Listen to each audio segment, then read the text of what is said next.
Good morning, everybody. Dave Schmidt along with Matt Nestor and producer Tom Warner. We were talking a little Chicago Bears football in between. That's okay. Yeah, huh? Good. What does the fox say? Da, da, da, da, da. Anyway, right now we're going to shift our gears a little bit to some men's college basketball. And with us, we have the very successful coach at Rock Valley College and a good guy to have on the show, head coach Craig Doty. And first of all, Coach, thanks for getting up early for us on a Saturday morning.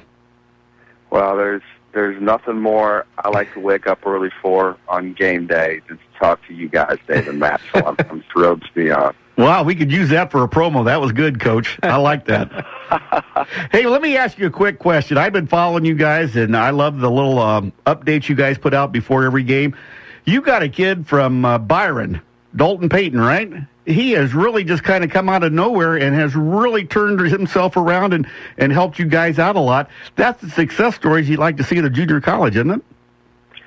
Absolutely. Dalton is an incredible talent. He's a 6'6" two-guard.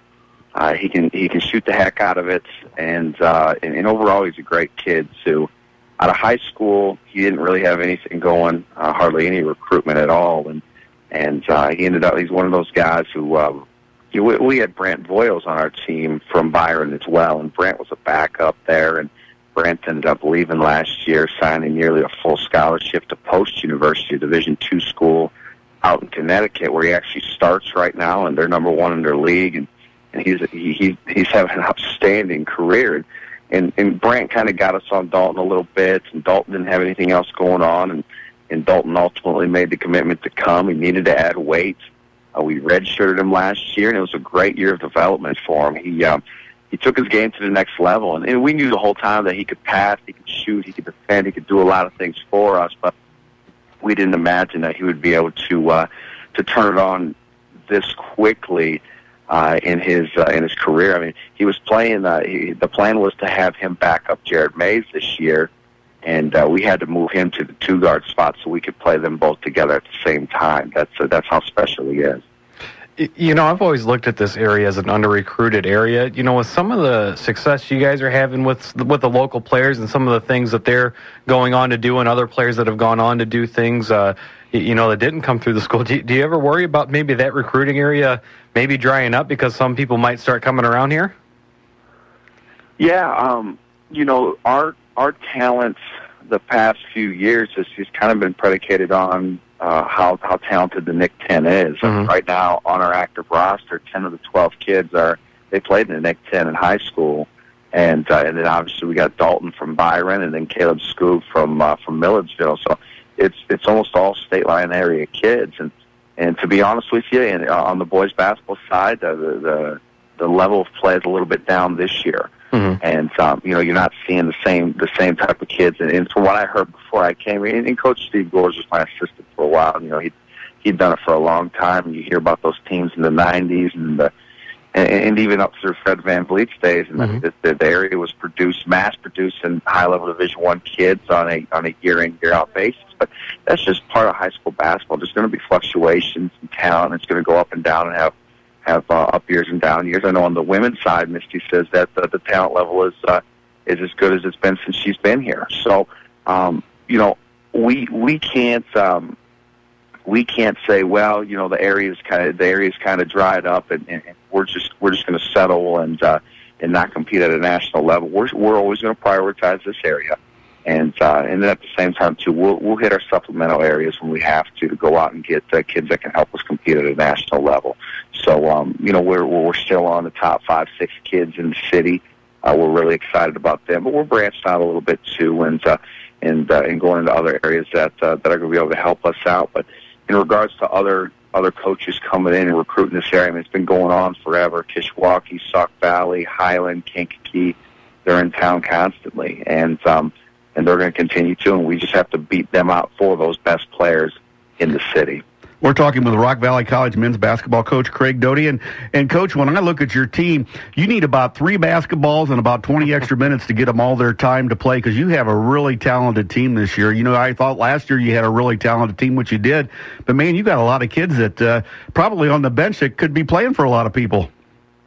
Yeah, I talked to my assistant about this. We have some kids that are playing limited minutes for us that would be starting for some of our opponents, and we think that's a good problem to have. Now, it creates some problems as well. Just being able to manage the talent and excuse me, and keep everybody bought in and keep everybody happy. But we'd rather have that problem than have the problem of having not enough talent. So we like where we're at with the team, and we like the fact that we got 5 guys averaging in double figures and another one at 9.7 per game. And it is nice to have a lot of talent. We just need to make sure that we can maintain a sense of urgency, that we can continue to grow and develop chemistry, and that we can stay tough. And if we can do those things, we feel good about what we're going to be able to do down the stretch. Obviously winning helps manage some of that talent when you're competing at the level you guys are competing at. How tough are practices when you have that much talent? Because I'm sure there are some kids that aren't playing a lot that are trying to fight to get some of those extra minutes. How tough are the practices for you guys with that much talent? Our practices have been awesome. We have a redshirt team as well. Much like you didn't see Dalton Payton or hear his name last year, but he was redshirt and working with the program on a day in, day out basis. Isaiah Fox was the same way, and we have a group of 4 redshirts right now who work incredibly hard as a scout team unit for us, and they go in early and watch film and work extra with Coach Lavery.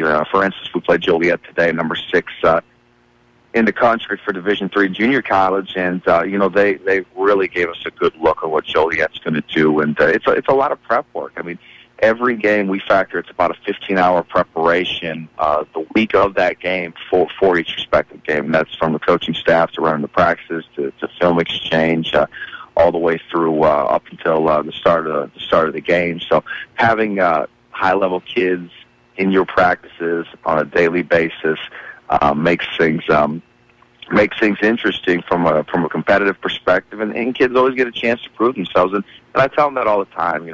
If you're not really happy with where you're at from a playing time perspective, then you got to come in every single day and you got to prove yourself in practice. And everybody in the program gets that opportunity, and it's a good responsibility to have. And I think we got pretty good kids. I mean, it isn't a constant challenging of roles, especially at this point in the season. Everybody knows where they're at, and it's been fun to see those kids embrace their roles so we can move forward.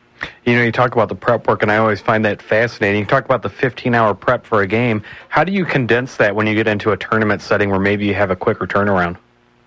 Yeah, it's a great question. I mean, and it's what's going to happen. It's what had happened when we made the national tournament each of the past 2 years. When we go to our region tournament, we got to play either 2 or 3 games in either 2 or 3 days, depending if we got a first-round bye. We know the opponents so well by that time because we've already played each of them 2 times in our conference season. So the turnaround work and the prep time, the prep work has already been done. However, when we go to the national tournament, you're so focused on the first team, you don't know who you're going to play in the second round. So there's 2 different teams to work for. We do a lot of work in advance on both teams. Obviously, one's done in vain. You won't even play the other team, but you have to do the front end work. And at the high school level, especially, I know there's a lot of there's an MLK tournament going on, and there's a lot of games where they're upcoming. You don't even know who your opponent potentially is going to be because it's a tournament format, or your turnaround time is 1 day. So you factor in and you have your coaches really focus on that next opponent while you don't even talk about it with your players. You only look at the upcoming game, and then your coaches try to then pass along a ton of information, as much as that your kids can retain the next day for that next game. But you can only focus on your next opponent. Before we let you go, another job for a junior college coach is the next level for your players. They only spend 2 years with you, and you want to get them into higher level programs.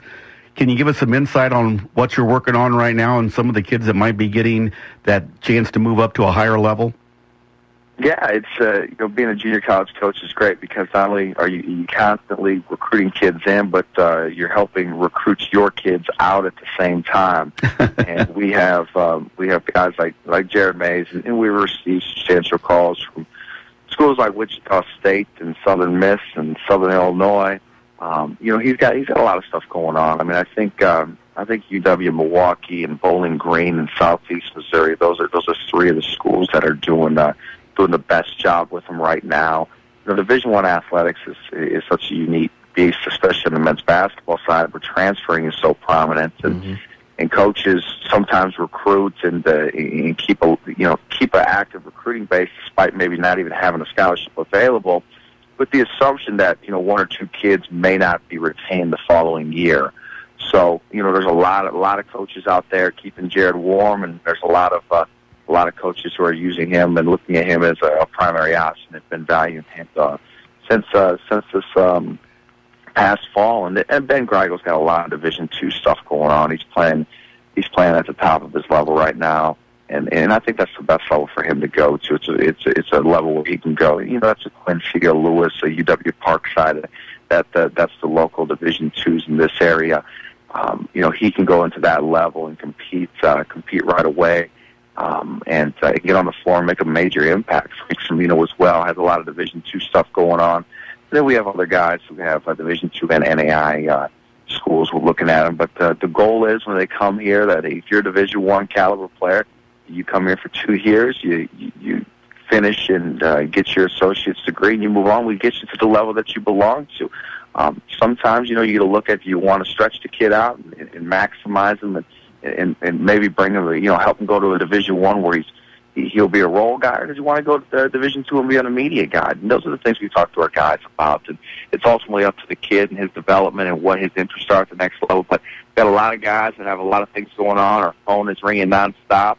We're sending out film on request and transcripts, and it's really a special time. I mean, the Rock Valley College program around the nation is known by four-year coaches, and they depend upon our program to help them get kids that can help them compete at a four-year level. Well, thanks, Coach, for taking time today. Good luck against Joliet. We hope for a win, and we'll talk to you again soon, okay? Hey, anytime, David, Matt. You guys have a great morning. Thanks, Coach. We've been talking to Craig Doty, the head basketball coach at Rock Valley College. Great job. Hey, he is doing such a phenomenal job. They're doing it with local athletes, which is just awesome. And some of the things he talks about with Jared Mays, Ben Greigel, Cimino, guys like that. It's just awesome to see.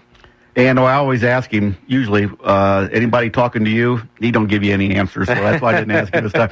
We're going to take a time out. We're going to talk some competitive dance. Are you good at that? The best. Your wife will like this, Sugar Bear. Sugar Bear, your wife will like this. We're going to take a time out, back with more of the State Line Sports Hour here on News Talk 1440 WROK. Hey, this is Greg Saunders, your host for the Saturday